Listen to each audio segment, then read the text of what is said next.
So because 2022 nga is time for rebounding or starting all over again, this is very much applicable if your signs or prominent planets are in the signs of Pisces and Aries, Sagittarius, as well as Cancer. No? These are the 4 signs that are lucky in 2022. No? This is applicable if you look at your sun sign, your moon sign, and the ascendant sign. But not everybody knows their ascendant sign.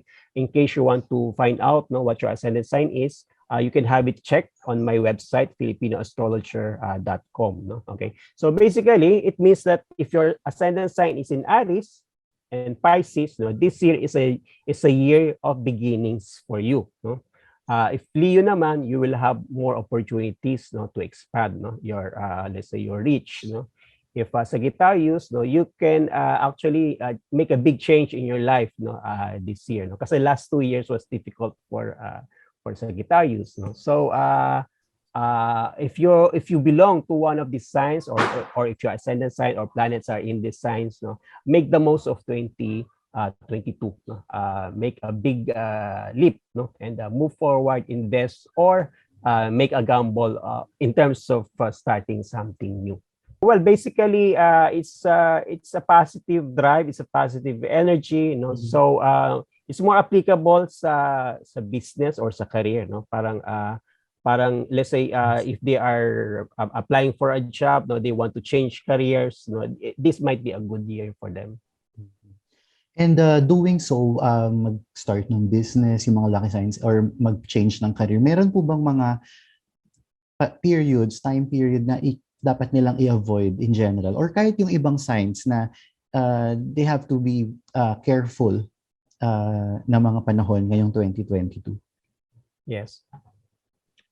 One of the best use of astrology is actually called electional astrology, or we call this astro timing as well.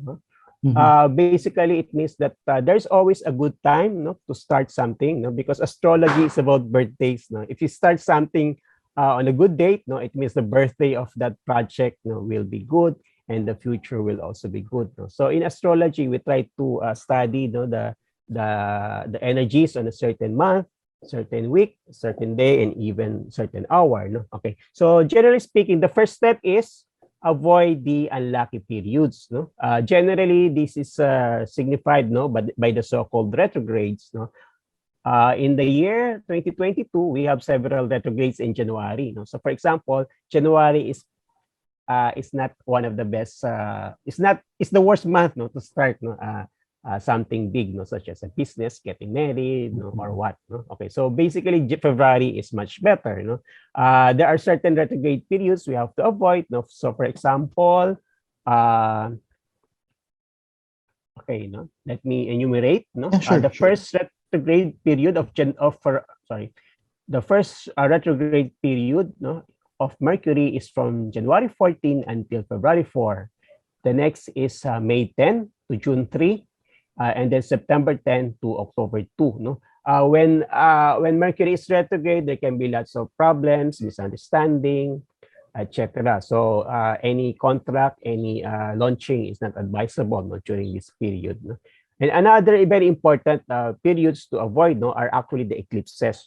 We have several eclipses in 2022. May 10. We have several.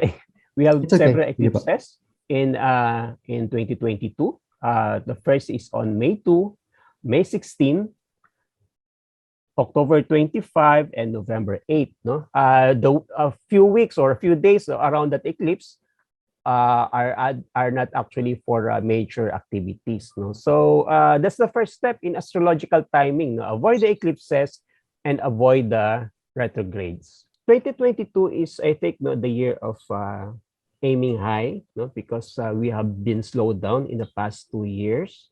So those who have the vision, those who have the ideas, the products in mind, because 2022 is the year of creativity. We have to be more creative, but at the same time, we need some discipline to bring out a better product or output. And one thing for this year, 2022, is that inflation, I think, will be high. Okay, So if you have a product, try to sell it outside of the country, so that you will beat inflation, or even itong exchange rate will be to your advantage. Mhm. Okay, so do not lose hope, because Jupiter is doing good, but at the same time, we must not be let us not gamble, we still have to do our basic, let's say we still have to do some computations, you have to be able to know the details of your projects. You have to you have to strengthen the foundation of your business, and at the same time you have to look forward, because despite whatever has happened, we are actually moving towards the beginning of a new era. The worst is over.